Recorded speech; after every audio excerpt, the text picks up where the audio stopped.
Assalamualaikum warahmatullahi wabarakatuh. Waalaikumsalam warahmatullahi wabarakatuh. Al-Fatihah.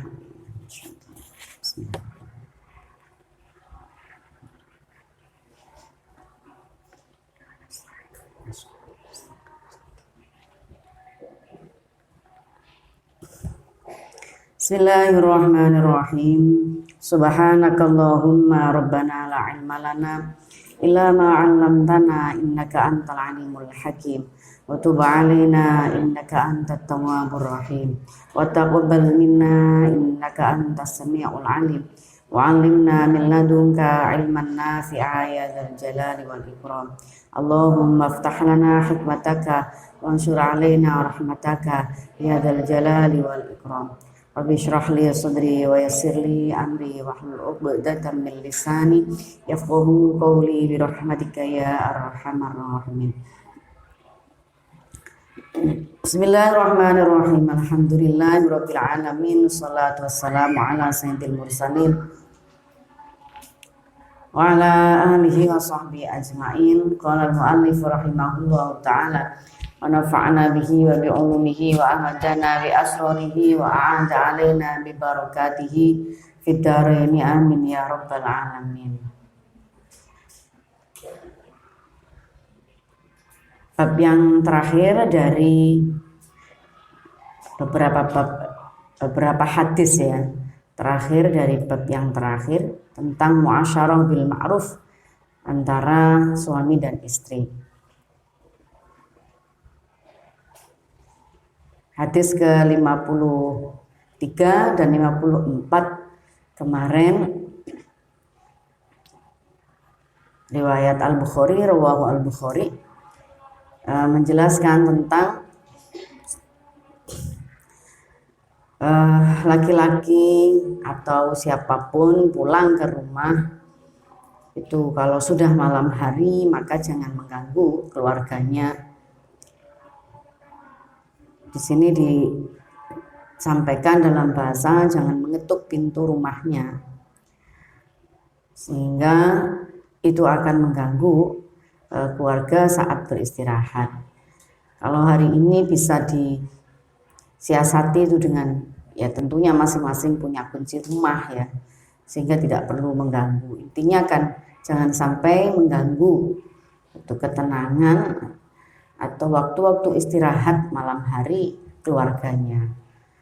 Hingga itu bagian dari menciptakan kedamaian di dalam lingkungan keluarga, di dalam rumah tangga atau di dalam lingkungan keluarga. Itu Nabi juga mengajarkan kepada kita bagaimana kita bertata krama, berakhlakul karimah terhadap anggota keluarga yang ada di rumah kita. Kita lanjutkan hadis ke-54 sampai hadis ke-60. Bismillahirrahmanirrahim. Ana Anas radhiyallahu an qala ini la yatruku ahlahu karena Nabi sallallahu alaihi wasallam la yatruku ahlahu kana la yadkhulu illa ghudwatan aw asyiyatan. Ini yang menjelaskan Nabi tidak pernah pulang malam-malam gitu. Masuk rumah beliau itu pagi dan sore hari. Ini kemarin sudah nggih. Kita lanjut 55. An Nabi Sa'idin qala ja'at imra'atun ila Nabi sallallahu alaihi wasallam wa nahnu indahu. Datang seorang perempuan pada Nabi wa nahnu utawi kita iku indahu mungguhe Nabi. Kata Ibnu Mas'ud, saya ada di sisi samping Nabi, lalu ada perempuan yang sowan menghadap ke Rasulullah dan bertanya tentang masalahnya. Faqalat mengono limatur sapa imro'ah ya Rasulullah, inna zauji Safwan ibn al-Mu'attal yadribuni idza sallaitu wa yufattiruni idza sumtu wa la yusalli salatal fajri hatta tatlu asyams.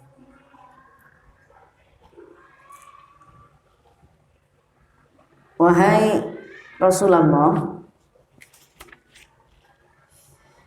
Ya Rasulullah, inna zauji saat temeni garwa ingsun Sofwana ibn Mu'attal rupane Sofwan bin Mu'attal iku yadribu mukul sapa Sofwan ing ingsun ida sholaitu tatkala di salat ingsun wa yufattiru lan maksa mokel sapa Sofwan ing ingsun ida sumtu tatkala ni poso ingsun wala yusolli lan ora salat sapa Sofwan salatal fajri ing salat subuh hatta tatlu'a sehingga muncul apa asyamsu srengenge. Kala ndika Sabu Ibnu Sa'id Sofwan utawi Sofwan ku ing dawuh dalem sanding Ibnu Sa'id. Kala ndika sapa Ibnu Sa'id fasa'ala moko takon Ibnu Sa'id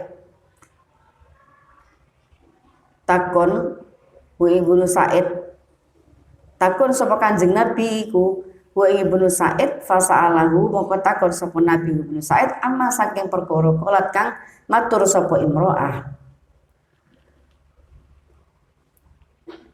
Jadi ada perempuan matur ke Nabi wadul curhat, Nabi suami saya itu memukulku, kalau saya sholat aku dipukul, kalau saya puasa saya dipaksa untuk mukel, puasa sunnah maksudnya, saya dipaksa untuk mukel. Nah, iya juga kalau sholat subuh itu sering bangun kesiangan, itu dilaporkan oleh Nabi.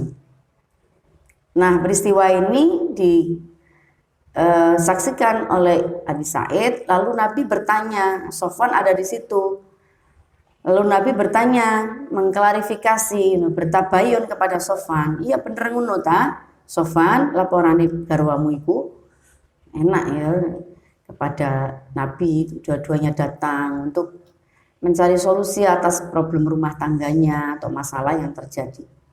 Lalu Nabi bertanya, faqala maka nuli matur sapa Sofwan, ya Rasulullah, amma qauluha yadribuni idza shallaitu. Anapun utawi ucapane imro'ah yadribuni idza shallaitu, kata-kata yadribuni idza shallaitu. Jadi mukul saat ia salat, fa innaha taqra'u bi surataini wa qad nahituha. Waqad nahaituha fa inna moko sak temene imro'ah iku takra maca sapa imro'ah bi surataini kelawan surat loro waqad nahaitu lan teman-teman nyegah ingsun ha ing imro'ah. Qala ndika sapa Ibnu Mas'ud faqala dawuh sapa Nabi laukanat lamun ana apa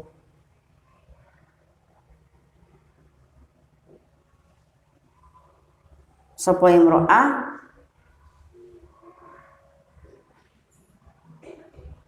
iki laukanat suratun wahidatun ngono ya. Lamun ana apa suratun wahidatun surat siji iku lakafat mengko yekti cukup apa surah wahidah an-nasa ing menungso. Jadi setelah diklarifikasi itu Sofwan mengatakan istriku itu kalau sholat panjang luang Nabi, surat yang dibaca itu sampai 2 surat yang panjang. Nek surat Mau'izatain juga mungkin dilaporno. Nanti nek sholat itu suwi gitu. Garwane sing wedok iki senengane ibadah sampai menurut suaminya ini itu sampai melalaikan ibadah yang lain bersama dengan suaminya. Terlalu lama ibadahnya itu. Terus Nabi dawuh, laukanat surah wahidah lakafat an-nas. Cukup satu surat itu sudah cukup. Kalau satu suratnya panjang itu sudah cukup. Itu. Wa amma qauluha, anapun utawi dawuh imro'ah, ucapane imro'ah fattiruni fa innaha tantaliku fatasumu wa ana rajulun syabun fala asbiru.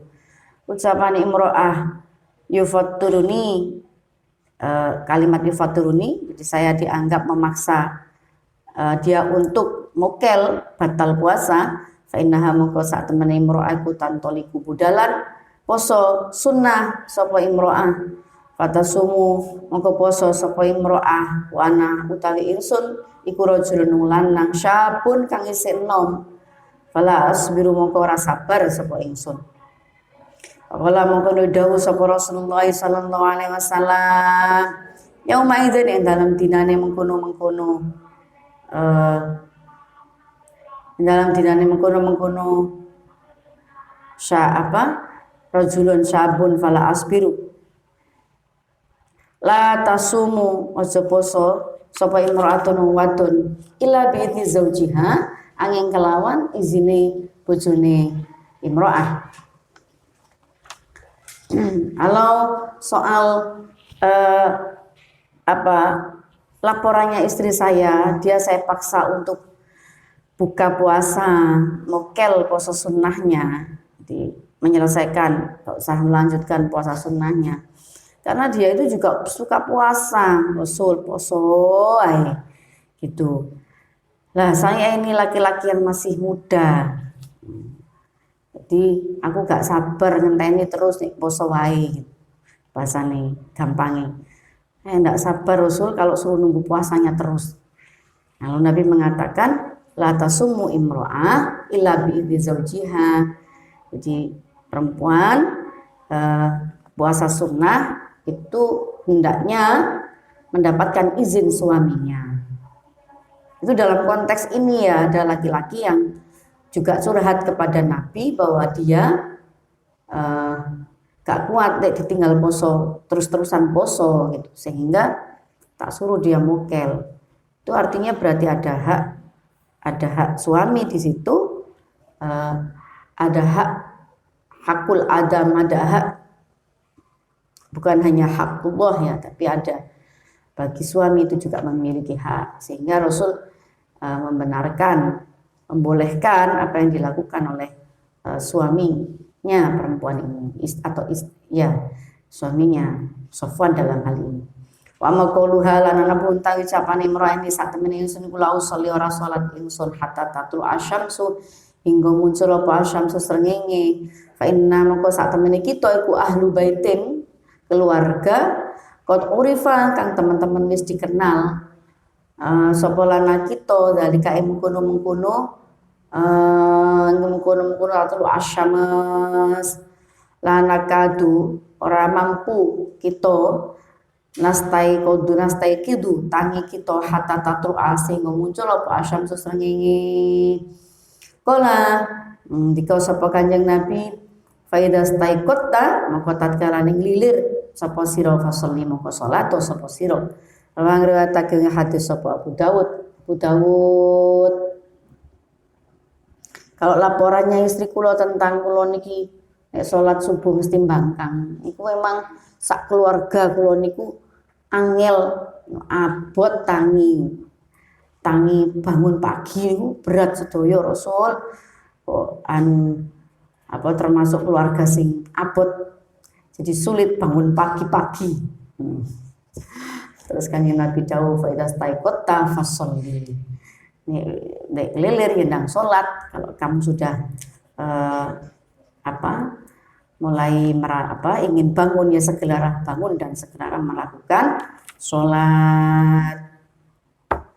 Ini hadis ke-55 ini sebaliknya ya dengan hadis ke-51 yang kemarin itu. Kalau hadis yang ke-51 ini menjelaskan contohnya di sini tentang Abu Darda. Jadi Akhu Salman yang disambung persaudaraannya oleh Nabi dengan sahabat Salman tuh kemarin itu yang justru terus menerus ahli ibadah, gak putus-putus ibadahnya itu yang laki-laki, jadi suaminya sampai istrinya lusuh gitu karena dia merasa kayak aku dandan, untuk apa saya berdandan, untuk apa saya bersih atau cantik dan seterusnya, orang saya tidak pernah disentuh oleh suamiku ahli ibadah terus. Lalu kemudian Salman mengingatkan kepada Abu Darda bahwa Tuhan Allah itu memiliki hak, dirimu juga memiliki hak, keluargamu juga memiliki hak. Itu innali rabbika 'alaika haqqun wal nafsika haqqun wali ahlika haqq. Innali rabbika 'alaika haqqun wali nafsika 'alaika haqqun wali ahlika 'alaika haqqun. Nah, tunaikanlah masing-masing hak itu, tidak boleh yang satu kemudian mengalahkan kepada yang lainnya. Nah, pada hadis ke-55 sebaliknya gitu. Ini istri perempuannya yang justru tak henti-hentinya beribadah sampai kemudian ia kemudian melalaikan gitu ya, mungkin yang bahasa mudahnya itu melalaikan tugas-tugasnya sebagai istri, di mana suami memiliki hak atas dirinya, keluarganya juga memiliki hak atas dirinya. Poso terus nih, sholat suwi sampai akhirnya kelamaan suaminya itu menunggu gak sabar karena suaminya masih muda, lapor kalau kita nom Rasul masih muda, terus dadak karo kula itu ibadah terus aku lo mboten betah. Rasul pun memaklumi itu, lalu Rasul mengatakan membolehkan suami meminta istrinya untuk selesai puasa sunnah. Kalau ini ya, kalau wajib tidak boleh dibatalkan, di puasa sunnah, dan meminta izin kepada suami yang tipikal suaminya ini ki ya sehno gak betahan, itu sih kebutuhannya masih tinggi-tingginya kebutuhan biologisnya misalkan. Jadi istri harus memahami ini dan memaklumi ini. Wis podo sepuhe gitu, tidak ada masalah. Wis ritmenya itu sudah tenang, sudah pelan, atau sudah tidak seperti ketika masih muda, tidak apa-apa. Ini pentingnya kita memahami kondisi pasangan masing-masing. Jadi siapa yang bisa mengerti atau memahami atau mengenali atau bahkan sampai memahami kondisi sesungguhnya pasangan itu, kalau bukan pasangannya siapa? Masa tetangganya? Ini nggak mungkin. Kita harus kenal sendiri karakter pasangan kita. Pasangan kita itu kayak apa? Ini gak betahan ya ojo ditinggali poso, sehingga itu nanti akan jadi masalah itu di keluarga tersebut. Tapi ini pun bermakna bahwa tidak boleh melakukan pemaksaan ya atas kehendaknya. Jadi jika didialogkan dengan baik, istri juga matur, bicara dengan baik keinginannya untuk berpuasa, misalkan berpuasa sunnah, mengistiqomahi misalkan puasa sunnah Senin Kemis, Senin sama Kamis, ya didialogkan saja dengan baik gitu. Idzni zaujiha ini kan juga termasuk mendialogkan, itu kan juga bagian dari izin, itu meminta izin. Dibicarakan saja. Kalau kalian misalnya sejak muda sudah terbiasa puasa Senin Kamis misalkan, nah itu didialogkan saja. Kalau memang dialog itu baik, kemudian suami juga mengizinkan, sama-sama akan nyaman melaksanakan ibadahnya masing-masing. Kuncinya yaitu tadi itu lirabbika 'alaika haqqun wa linafsika 'alaika haqqun wa li ahlika 'alaika haqqun. Jadi masing-masing itu ada haknya, ya, ada haknya. Jadi juga terjadi di masa Rasulullah. Kadang satu saat ada perempuan yang curhat tentang suaminya, ada satu saat satu kondisi tertentu suami yang curhat tentang istrinya. Jadi dan Rasulullah memberikan solusi-solusi terbaik, di mana itu keadilan untuk semuanya, adil untuk semuanya, menenteramkan untuk semuanya, baik laki-laki maupun perempuan, baik suami maupun istri. Kita lanjutkan hadis 56. An Umar bin Khattab, saking Umar bin Khattab kala, ngendika sapa Umar bin Khattab, nah nyegah sapa Rasulullah sallallahu alaihi wasallam ayazula ingin to azl sapa man anil hurrati saking wadon merdeka illa biizniha angin kelawan izine hurrah. Angin kelawan izine hurrah. Rawahu Ibnu Majah. Rawatake hadis sapa Ibnu Majah. Jadi hadis ini menjelaskan bahwa azl itu sesungguhnya dilarang ya, tanpa seizin pasangannya. Faham azl ya? Faham azl belum? Ada yang paham, ada yang belum. Nah, jadi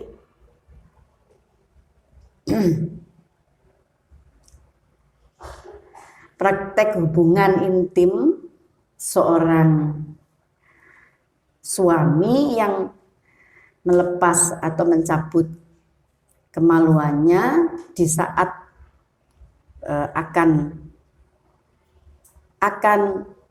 orgasme. Kalau bahasa bahasa ilmiahnya mungkin seperti itu. Jadi ya sing sahabat-sahabat fatayat yang sudah nikah ya paham semua lah asal itu apa. Kalau santri-santri begini, walaupun sudah dewasa ini sebenarnya, tapi belum semuanya paham. Lugu-lugu. Gulu-gulu apa lugu-lugu? Jadi enggak apa-apa, ini ilmu ya. Rasulullah pun mengajarkan ini kepada kita agar kita mendapatkan ilmu itu sesuai atau pada tempatnya, pada jalur yang benar. Itu, jangan sampai mendapatkan ilmu dari jalur yang tidak benar. Kemarin saya katakan sekarang itu teknologi demikian canggihnya ya, media sosial itu nyaris tanpa tanpa sensor. Itu akan sangat mengerikan jika anak kita itu justru mendapatkan ilmu dari atau mendapatkan informasi, bukan ilmu ya, yang mendapatkan informasi dari media sosial yang tidak bertanggung jawab. Jadi sebaiknya memang kita mempelajari begini dahulu Nabi. Jadi azl itu melepas, seorang suami yang melepas alat ibadahnya itu itu saat akan mencapai kenikmatan bersama itu justru dilepas. Nah, itu sebenarnya itu tidak diperbolehkan ya di dalam. Di sini keterangannya Sayyidina Umar, Rasulullah melarang melakukan itu tanpa izinnya, tanpa izin pasangannya.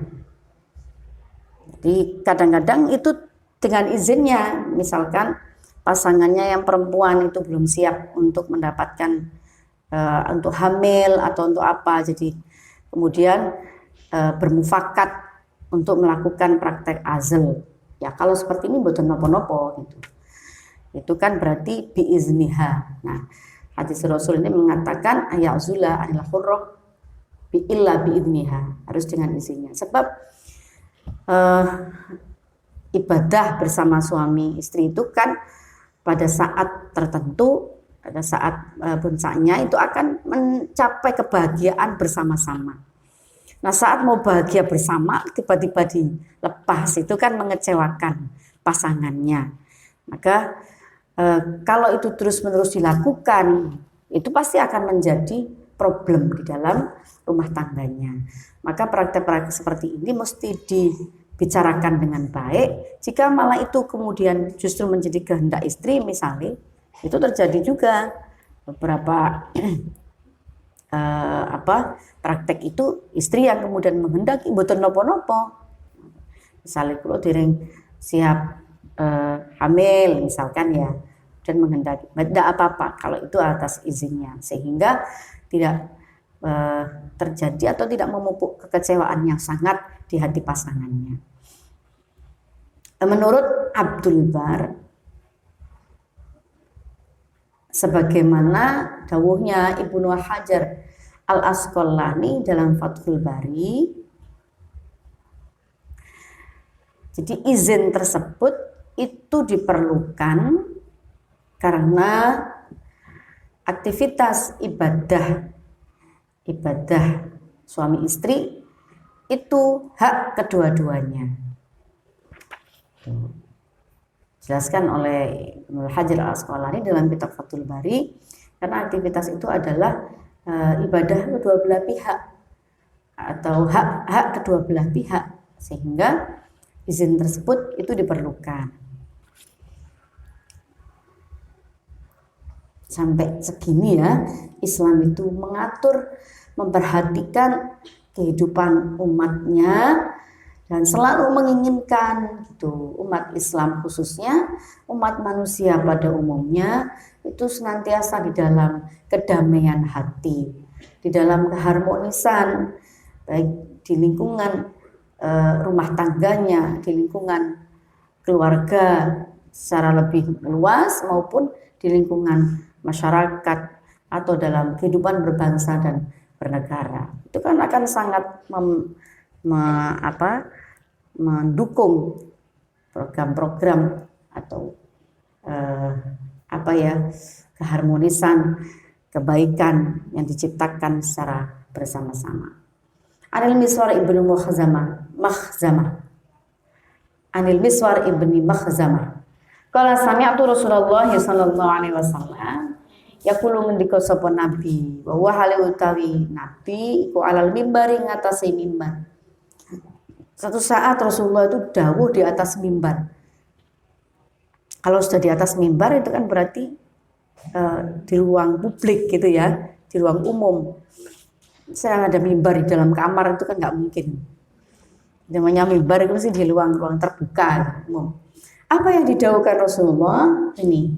Inna Bani Hisham ibni al-Mughirah, saat temene Bani Hisham bin al-Mughirah iku istadzanu nyuwun izin sapa Bani Hisham bin al-Mughirah fi ayyum kahu ing dalem yen to nikahake sapa Bani Hisham bin Mughirah ibnatahum ing anak wadone Bani Hisham Ali bin Abi Thalib ing Ali bin Abi Thalib. Fala adzanu moko ora ngidini ingsun. Tumala adzanu nuli ora ngidini ingsun. Tumala adzanu nuli ora ngidini ingsun. Illa ayurida angin yen to ngarepake sapa Ibnu Abi Thalib. Ibnu Abi Thalib ayu toliko yen to nyerai, yen to nalak sapa Ali ibnati ing anak ingsun. Wayang kihalan nikahi sapa Ali ibnatahum ing anaki Bani Hisham, anak wadone Bani Hisham. Fa inna ma hiya yang pastine utawi ibnati iku bid'atun sebagian mini saking ingsun. Nyuri pungganggu ning ingsun apa perkara aroba kang ganggu apa maha ing ibnati. Wa yudzilan nglarani ingsun apa ma perkara ada kang nglarani apa maha ing ibnati. Rawahu riwayataken hadis sapa Al-Bukhari, Imam Al-Bukhari. Ini ya anak-anak teks hadisnya. Kita hari ini tahu utuhnya teks hadis tentang pembelaan Rasulullah Shallallahu Alaihi Wasallam terhadap putrinya. Rasul siapa?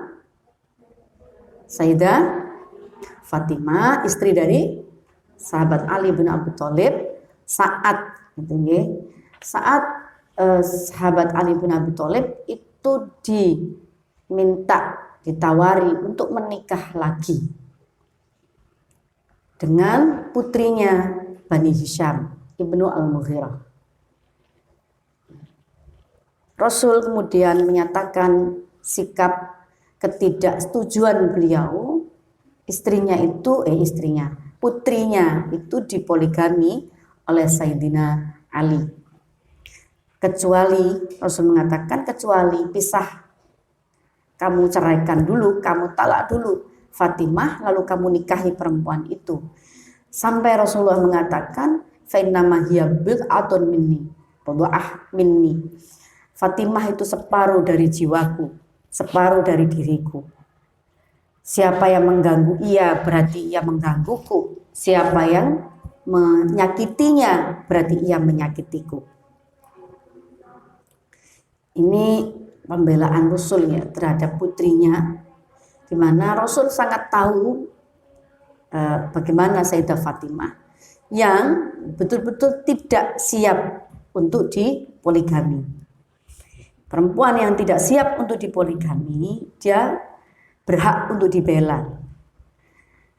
Hadis ini memberikan gambaran kepada kita bahwa Nabi pun membela putrinya dari praktek yang akan dilakukan oleh Bani Hisham kepada Sayyidina Ali dengan menginginkan salah satu putrinya untuk dinikahi Sayyidina Ali. Nah, karena Nabi tahu bahwa Sayyidah Fatimah itu tidak bisa menerima poligami, praktik poligami, dan itu menyakitinya, lalu Rasul melakukan pembelaan itu. Sampai 3 kali Rasul mengatakan, la adzan, saya tidak memberi izin, kecuali Sayyidina Ali melepaskan Sayyidah Fatimah, lalu ia menikahi perempuan itu. Nah, ini satu gambaran ya, bolehnya seorang ayah itu membela putrinya yang putrinya itu tidak sanggup, tidak kuat atau merasa sakit jika kemudian ia dipoligami, ia dimadu, ia diduakan, ditigakan atau diempatkan. Walaupun itu ada praktek itu fankihu ma tabalakum minan nisa'i matna wa thulatha ruba', itu jalan itu juga diberikan oleh Islam, maksudnya itu salah satu jalan yang diberikan oleh Islam, tetapi kemudian tidak itu jalan yang dibuka lebar-lebar sehingga sama sekali tidak memperhatikan atau mempertimbangkan kondisi pasangan masing-masing. Sayyidah Fatimah itu putri Rasul yang banyak hadis menggambarkan atau banyak yang menggambarkan kepribadiannya sangat mirip dengan Rasulullah Shallallahu Alaihi Wasallam. Bahkan ada yang mengatakan bahkan secara fisik pun mirip karo Kanjeng Nabi, sehingga ia sangat dicintai oleh Rasulullah. Sayyidah Fatimah itu putri Rasul yang sangat dicintai oleh Rasul. Ia juga perempuan yang penuh dengan kesabaran, betul, menerima takdirnya. Sayyidina Ali itu kan tidak termasuk sahabat yang kaya ya, sehingga Sayyidah Fatimah itu banyak mengerjakan tugas-tugas, karena Sayyidina Ali memang banyak membantu Rasulullah SAW di perjuangan Rasul, terutama di bidang keilmuan ya, dan perjuangan Rasul yang lain. Nah, Ali itu memang pintar, cerdas, hidupnya banyak diabdikan untuk perjuangan Islam bersama Nabi, sehingga tidak mungkin para sahabat-sahabat dulu itu kemudian sibuk sendiri untuk mencari penghidupan yang sangat mencukupi. Itu sudah tidak memungkinkan itu. Nah, dan Sayyidah Fatimah itu perempuan yang sangat ridho, sangat rela dengan keadaan apapun suaminya. Bahkan kita dengar juga di beberapa kisah atau beberapa referensi itu Sayyidah Fatimah itu bahkan tangannya itu menebal, astone itu menebal, karena dia selalu mengerjakan pekerjaan rumah tangganya sendiri, mengaduk gandum, menggiling gandum itu dengan astonya sendiri, sampai pernah mengeluh kepada Rasulullah untuk dicarikan pembantu.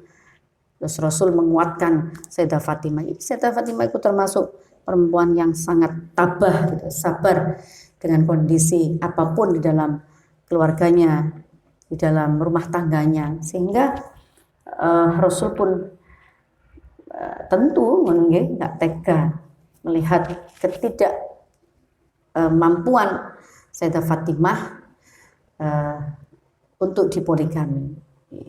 Yuribuni ma'arobaha, siapa yang ganggu Fatimah, yang mengganggu saya. Sampai Rasul Daud itu, siapa yang menyakiti Fatimah, yang mengganggu saya.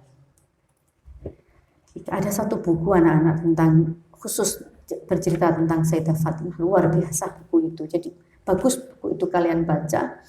Jadi kita perempuan-perempuan muslim memang harus punya harus punya idola, ya. Perempuan yang kita idolakan.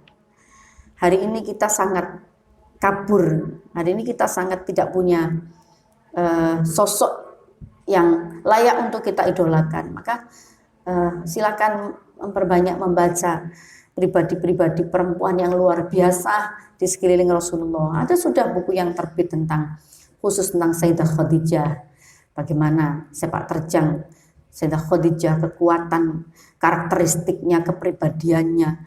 Ada juga tentang Sayyidah Aisyah, ada juga buku khusus tentang Sayyidah Fatimah.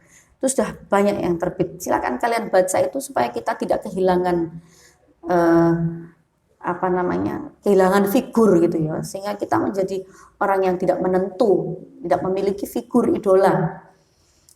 Harus seperti apa kita itu menghadapi tantangan demi tantangan dalam hidup ini, sementara di sekitar Rasulullah itu sudah ada perempuan-perempuan hebat, sudah ada perempuan-perempuan kuat gitu. Misalkan jika kelak kita menjadi pengusaha seperti Sayyidah Khadijah, maka sesungguhnya bagaimana Sayyidah Khadijah itu mengelola hidupnya, mengelola hartanya yang melimpah dan luar biasa itu, kebermanfaatannya bagi dirinya dan bagi Islam atau bagi bangsanya juga. Kemudian karakter atau tipikal Sayyidah Aisyah itu perempuan yang cerdas, gitu ya, perempuan yang luar biasa, intelektualitasnya juga luar biasa, banyak meriwayatkan hadis dan memiliki juga banyak murid-murid para sahabat-sahabat itu. Nah, bagaimana kemudian misalnya kita ada di komunitas atau kita sendiri bagian dari perempuan yang tafakuh fiddin ini, lalu menjadi bagian dari ulama perempuan misalkan. Nah, ada potret Sayyidah Aisyah di situ. Lalu ada potret Sayyidah Fatimah yang akhlaknya, kepribadiannya, karakteristiknya, kesabarannya, kesolehahannya, mirip sekali dengan baginda Rasulullah SAW.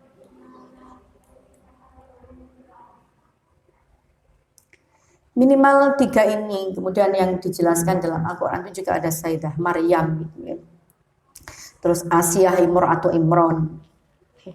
Jadi kita baca itu figur-figur itu sehingga kita itu tidak kehilangan kiblat gitu, tidak kehilangan